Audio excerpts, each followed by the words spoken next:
Muito boa tarde, hoje é segunda-feira, 13 de abril, hoje é dia de São Benedito, né, que é padroeiro aí de diversas cidades, é feriado em vários municípios, entre eles Taubaté, e a gente vai mostrar uma celebração de Páscoa diferente, que foi a missa na Basílica de Aparecida, que não teve a presença dos fiéis por conta da Covid-19. Pindamonhangaba registra a primeira morte pela doença. São José dos Campos, mais uma morte confirmada. E voluntários ainda entregam ovos de Páscoa para famílias carentes da região norte. Como aproveitar melhor o isolamento social para estudar no vestibular? Tem uma reportagem bacana no Band Cidade que a partir de agora está no ar. Com 85 casos confirmados, São José dos Campos lidera na quantidade de diagnósticos positivos da Covid-19. Mesmo assim, a Prefeitura sabe que esse número é bem abaixo do real, porque faltam testes, e isso em todo o Brasil. Vamos ao vivo para lá com a Sandra Riva, que apesar da situação complicada da falta de testes, lentamente as mortes também vão acontecendo. A gente acaba de receber a informação de mais uma morte confirmada em São José dos Campos. Como é que a Prefeitura está tratando disso, essa lentidão nos números e também nas informações? Sandra, boa tarde para você. Boa tarde para você, Nicoline, e para todo mundo que acompanha aí o Band Cidade, primeira edição. Pois é, olha, a terceira morte confirmada, então, por São José dos Campos, de Covid-19. Paciente que estava internado na rede particular aqui de São José e morreu neste domingo. Vamos saber um pouquinho mais sobre essa morte com o secretário de Saúde, que é o Danilo Stanzani. Secretário, boa tarde. Então, terceira morte confirmada. Explica pra gente, paciente de quantos anos, tinha comorbidade? Bom, realmente é um paciente jovem, 39 anos, com antecedentes de hipertensão arterial. Foi internado dia 28 de março e infelizmente veio a falecer no dia de ontem com confirmação do Covid, né? Ele foi numa unidade particular que tem um laboratório credenciado que permite a confirmação desse exame e é a terceiro óbito que a gente confirma em São José dos Campos decorrente do Covid. E os números atualizados? Claro que tem mais um boletim que vai sair hoje à tarde, mas quais são os números até agora de mortes suspeitas, confirmados? Então, a gente fecha, né, agora no início da tarde, para as 16 horas, publicar o boletim. Nós temos 504 suspeitos, né, até o último boletim que a gente tinha de pacientes, 15 óbitos suspeitos, ainda aguardando o resultado de exame. Infelizmente, os 3 óbitos confirmados aí do Covid em São José dos Campos. Secretário, queria que o senhor falasse para a gente agora como é que vai ser a estratégia de São José dos Campos para tentar estabelecer, né, ou chegar próximo do grau de infecção do Covid-19 aqui na cidade, né? Testes rápidos vão ser feitos, quantos deles serão, a partir de quando, já que não tem teste para toda a população, né? Exatamente, são testes diferentes, né? Esse que a gente faz no paciente internado é o que a gente chama de PCR, é um tipo de exame que verifica a presença de fragmentos do vírus na corrente sanguínea do paciente, na via aérea do paciente, desculpa. Então é o PCR, é o que confirma os casos. E agora também, há algum tempo atrás, o Ministério está começando a distribuir, mas nós compramos uma pequena quantidade do teste rápido do coronavírus. O que é esse teste rápido? Ele dosa a quantidade de anticorpo dentro da corrente sanguínea. Então, é um teste que fica pronto de 15 a 40 minutos e ele indica a quantidade de anticorpo produzida, se é anticorpo de memória ou já de infecção aguda. Com isso, a gente consegue mapear a nossa população aqui de São José. Tá bom, secretário. Obrigada pelas suas informações. Serão 600 testes rápidos aí para a população de São José dos Campos, viu, Nicoline? E a gente vai acompanhar esses testes. Obrigado, Sandra. Boa tarde. A Prefeitura de Pindamonhangaba confirmou ontem a primeira morte da cidade de uma moradora pela Covid-19. A vítima é uma mulher de 70 anos que estava internada na UTI da Santa Casa. Segundo o prefeito Israel Domingues, a paciente foi submetida ao protocolo de atendimento à doença, inclusive com o uso de cloroquina. Vamos ver o que ele disse ontem em uma live nas redes sociais. Trata-se de uma senhora de aproximadamente 70 anos que teve contato em São Paulo, em função de tratamentos com familiares em São Paulo, e retornou para Pindamonhangaba. Segundo relatos da família, mais integrantes da família tiveram sintomatologia de estado gripal, mas nada que levantasse ou alarmasse. E essa senhora teve mal-estar, foi encaminhado para o pronto-socorro municipal no dia 3, No mesmo dia foi colhido o exame para a Covid-19 e no dia 4 ela já estava internada na UTI da Santa Casa de Misericórdia. Essa senhora recebeu todo o tratamento como tem sido feito os protocolos, incluindo a cloroquina. E mesmo assim nós não logramos êxito no tratamento dessa senhora. Tá? Nós estamos todos tristes, nós queremos externar nossos sentimentos mais profundos à família e pedir para vocês que estão ouvindo esse vídeo que permaneçam no isolamento social, levem a sério. Nós estamos observando dia após dia que a população parece que ainda está anestesiada, que ainda não caiu a ficha, que tem a sensação de estar num filme de ficção científica. Eu volto a falar, permaneçam em casa o mais tempo possível que vocês puderem. Segundo o governo do estado, o índice de isolamento no Vale do Paraíba está abaixo do recomendado pelas autoridades de saúde. No sábado, chegou a 57% dos moradores em Jacareí, 56% em São José dos Campos e 55% em Taubaté. Para reduzir a transmissão do coronavírus, o ideal é de 70% da população, pelo menos, em isolamento. E olha, veja esse depoimento. O Osmar Molinari é um metalúrgico, ele mora em São José dos Campos, tem 38 anos e recebeu alta na Santa Casa na última sexta-feira, depois de 10 dias internado com a Covid-19. E ele gravou um vídeo para contar a experiência dele. Eu tive medo enquanto eu estava internado. Os sintomas eram fortes, mas com pensamento positivo, é a enfermagem dando todo o apoio, todo o auxílio para vencer esse Covid-19, onde de domingo em diante começou a ter a esperança, a febre começou a diminuir, a dor de cabeça e os sintomas começou a ter uma boa melhora. Meu recado: se previne, mantenha a distância, lave as mãos. Se sentir algum sintoma, o quanto antes procurar tratamento. Isso faz toda a diferença. Eu sobrevivi ao Covid-19. Tá aí, né? Um rapaz de 38 anos. Nosso agradecimento ao Osmar que gravou esse depoimento pra gente, com a ajuda da esposa Luana. E a gente percebe, né? Ainda com dificuldade de respirar como consequência do coronavírus. Ele deixou o recado, ou seja, para que todo mundo se cuide. A região tem 136 casos no total, 11 mortes confirmadas. Além da primeira morte em Pindamonhangaba, Ubatuba confirmou o primeiro caso.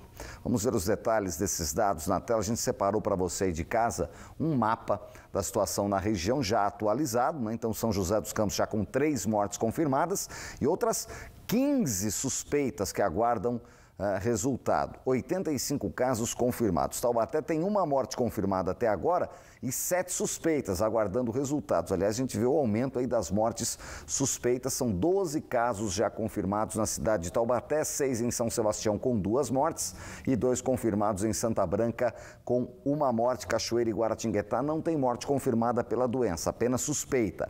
No litoral ainda, Caraguatatuba tem 2 mortes confirmadas, 2 suspeitas e até aqui 8 casos confirmados. A morte confirmada pela Covid-19 também em Jacareí e em Pinda. Nas demais cidades, apenas mortes suspeitas. Sim, todas elas com casos confirmados, como a gente pode ver no mapa. A gente separou ainda aqui, Cruzeiro tem 2 mortes suspeitas e 1 caso confirmado. Ilhabela tem 3 casos, Tremembé 2. Campos do Jordão não confirmou nenhum caso, mas tem 1 morte suspeita e a mesma situação de Aparecida. Uma das recomendações das autoridades de saúde é que a população evite procurar postos de saúde, pronto-socorros, para diminuir o risco do contágio do coronavírus. Mas qual que é o limite do bom senso? Quando saber que é preciso ir a um atendimento presencial de uma unidade de saúde ou deve ficar em casa tomando aí algum remédio para baixar a febre, para melhorar? Sobre isso eu converso com o pneumologista, o doutor Paulo César, que gentilmente nos atende. Doutor, boa tarde, obrigado pela atenção com a Band. Boa tarde. Qual que é o gatilho para saber que é hora de sair de casa e procurar um atendimento especializado, mesmo com risco de contágio? Boa tarde. O gatilho é uma mudança brusca ou progressiva de algum sintoma crônico, que nos casos dos pacientes pneumopatas crônicos são principalmente tosse e falta de ar, e o surgimento de sinais de alerta como febre, alteração de apetite e mudança no seu padrão de sono. Então, o paciente tem que ficar atento à mudança desses sintomas crônicos e, caso seja possível, a avaliação da sua oxigenação domiciliar, caso tenha um aparelho de saturação do oxigênio, e sempre procurar manter contato com o seu médico assistente, que vai lhe dar a melhor orientação. Uma informação que chama a atenção, doutor, é além da questão da febre e da tosse, que são evidentes, né? A questão da noite mal dormida, isso é uma coisa que acaba movimentando e pode ser um caso suspeito? O que o senhor tem a dizer sobre isso?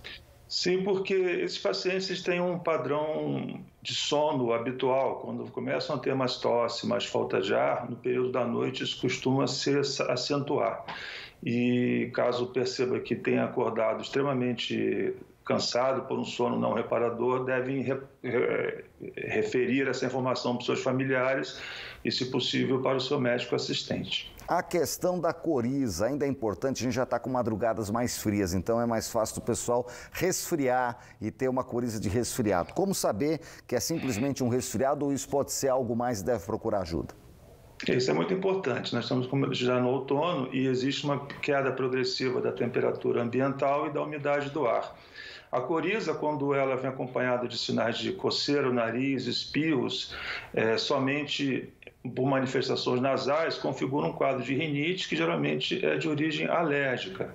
Os quadros gripais, eles geralmente alteram o organismo como um todo. As pessoas têm febre, têm dores musculares, dores articulares, ficam mais acamados, mudam completamente seu padrão habitual de vida, dos seus hábitos, né? Configurando um quadro sistêmico, uma doença que afeta todo o organismo, não só o nariz, que é o caso específico da rinite alérgica. A questão da falta de ar é um sinal de que, assim, sentiu respiração curta, é hora de colocar uma máscara e procurar um pronto atendimento? Desde que se respeitem o sintoma, se for presente numa doença crônica, como o enfisema ou DPOC, os pacientes que têm DPOC, eles costumam já ter algum grau de falta de ar, né? Quando a falta de ar surge num paciente que não tem nenhuma doença respiratória prévia, ele obviamente tem que ser muito valorizado. Se você já tem uma doença respiratória crônica, tem algum grau de limitação das suas atividades diárias em razão da falta de ar, isso se acentua, é óbvio que é preciso ficar atento, se possível entrar em contato com o seu médico e, em caso de dúvida, procurar um serviço de emergência para uma avaliação mais detalhada. Queria agradecer gentilmente ao pneumologista Dr. Paulo César que nos atendeu nesta tarde. Obrigado, doutor. Boa tarde e até uma próxima oportunidade. Muito obrigado. Boa tarde.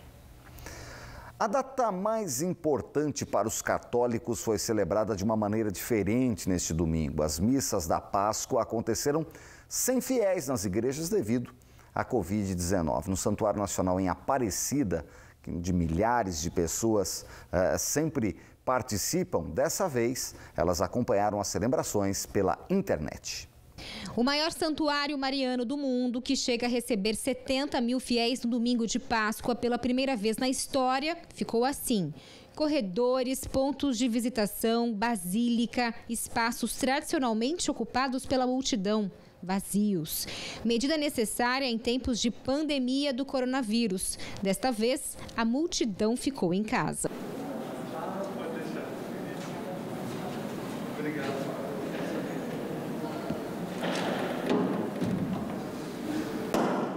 Portas fechadas. O jeito foi chegar até os fiéis pelos meios de comunicação. Pela transmissão na internet, mais de 15 mil pessoas acompanharam a missa ao vivo no país. Apesar do vazio, a missa principal do domingo de Páscoa, que para os católicos simboliza o dia da ressurreição de Cristo, foi realizada normalmente com todos os rituais. Mas desta vez a mensagem foi diferente.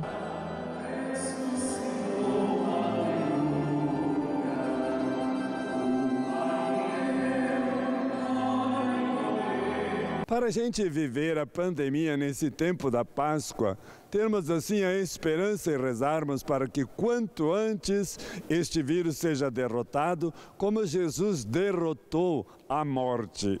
Por outro lado, vamos permanecer em casa, isso é um gesto muito pascal, muito responsável, porque não vamos transmitir a morte, vamos transmitir a vida. A mensagem de abertura foi dedicada aos profissionais de saúde, que atuam na linha de frente de combate ao coronavírus no país. Cenas como essa daqui se multiplicam pelo mundo, mas aqui mesmo vai ficar registrada na história milenar da Igreja Católica é a do Papa Francisco, que também ficou sozinho diante de uma Praça São Pedro vazia. Por causa da pandemia, cerimônias na Santa Sé e nas igrejas são realizadas sem público e transmitidas pela internet. Então, o Papa Francisco nos tem dado também um exemplo tão bonito de celebrar as cerimônias no Vaticano. Ele que sempre teve um cuidado tão grande com a vida da Amazônia, com a vida dos povos, com a vida de fraternidade e agora nesse tríduo pascal, celebrando de uma maneira diferente, mas também convoca o mundo inteiro a olhar para o crucifixo, a ter nas mãos a palavra de Deus, os santos evangelhos, e são esses santos remédios para a gente ir superando tanta dor, tanto sofrimento, mas na esperança, é claro, de que dias melhores virão. Aqui as mesmas medidas também foram tomadas e o Santuário Nacional de Aparecida segue assim, vazio, com os fiéis em casa, conforme as orientações das autoridades de saúde, por tempo indeterminado.